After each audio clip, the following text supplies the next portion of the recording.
Quotation from myself, segment 20.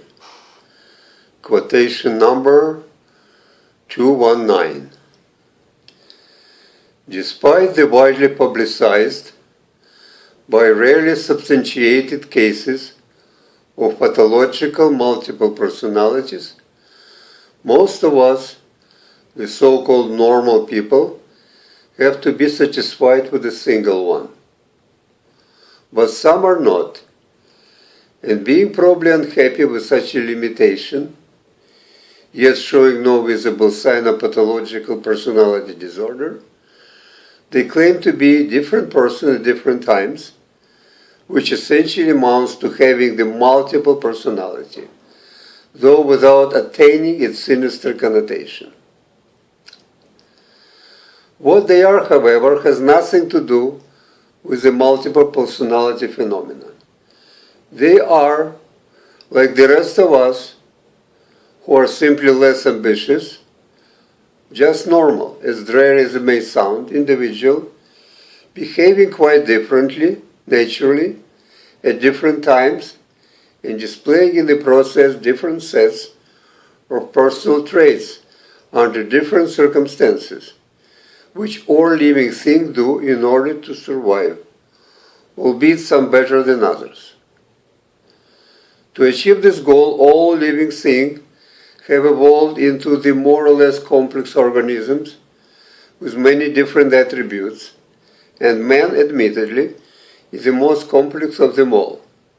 So it is no wonder that having so many diverse characteristics, men display some of them at one time and some at another. To repeat, no living organism would be able to survive without having such flexibility, since the world we live in is in a constant state of change. Man again has to be the most flexible of them all, since he lives not only in the physical natural world, but also in a very complex social one, in which the most successful are those with the most diverse set of personal attributes, including even apparently contrary ones. As a result, people who are most skillful in practicing the intricate art of social interaction sometimes indeed can give the impression, not only to the other but even to themselves, of having separate and distinct personality, which is of course untrue and misleading. But the greatest of all is committed by those who believe that it is possible to choose at will what you are at different points of your life, as if the personhood were like dresses in a store, where you can walk in and buy the one you think would suit the best for this or that apparent occasion. In reality, however, whether you like it or not, what you, figuratively speaking, see looking in a mirror is all you're ever going to get. But there are no others you. There is only one, and by the time you decide that you would like to have another version, it is too late. And probably it has been late right from the start.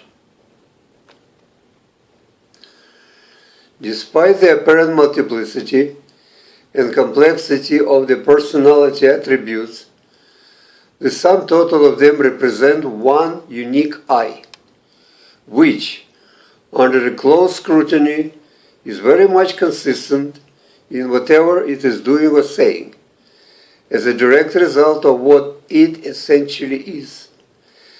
And although different I's each one of us occasionally displays, are nothing more than just different manifestations of the same, the whole and indivisible, always true to itself I, and no more represent different personality than the different phases of the moon represent different moons. That is why the greedy can't be genuinely generous, for even when they try to, it is the generosity of the greed, caused by vanity, not by compassion. And the dishonest person is always dishonest, even when acting honestly, for in such an instance honesty serves his selfish interests better than dishonesty would, but not because he has suddenly become honest. Thus, in all similar situations, when one is trying to be, whatever the reason, what one essentially is not, the failure is inevitable, since nobody can be somebody else. I am what I am, and you are what you are.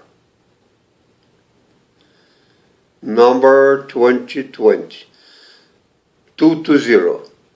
Most of the time we get not what we want, but what is available.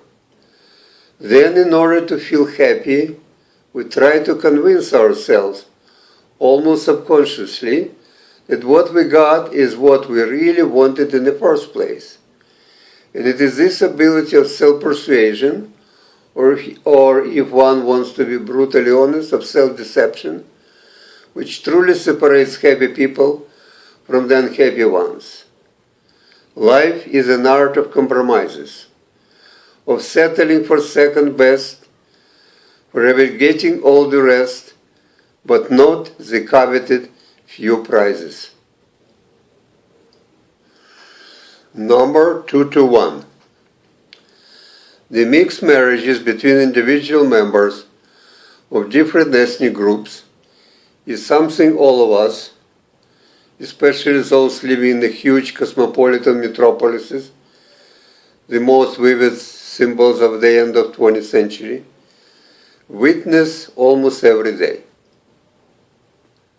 And they are on average as successful or unsuccessful as the marriages within the same ethnic community. Yet the symbolic social-cultural marriage, quote unquote, between different ethnic groups in one country seems, judging again by everyday life and historic experience, to be impossible.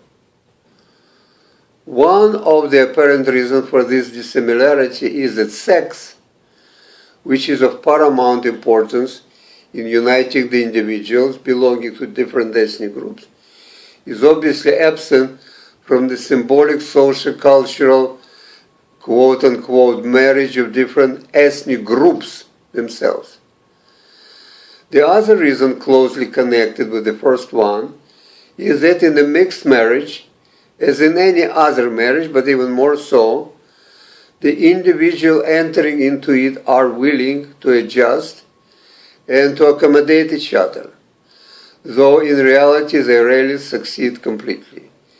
Usually the stronger partner dominates the weaker one, and the adjustment and accommodation are mostly one-sided.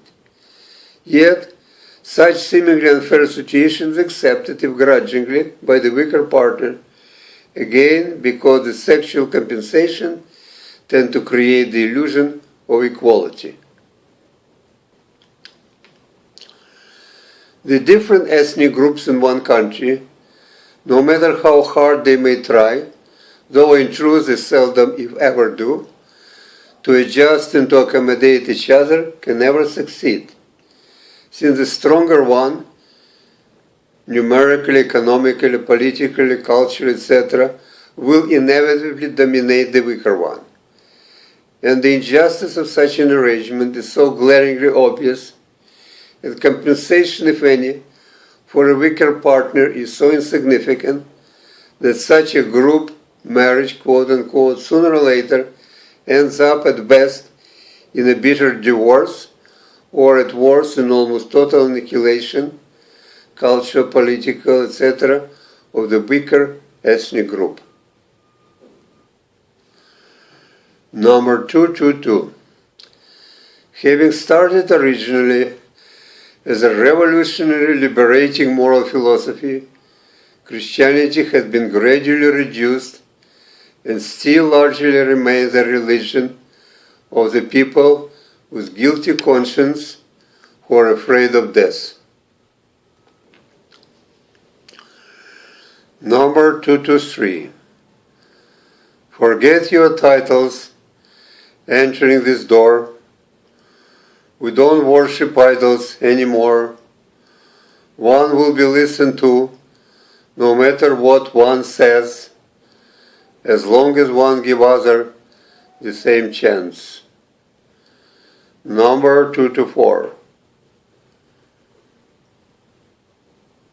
We like those who share our dreams and aspirations until they try to turn them into reality, or even worse, when they succeed in doing so. For then their success becomes our failure.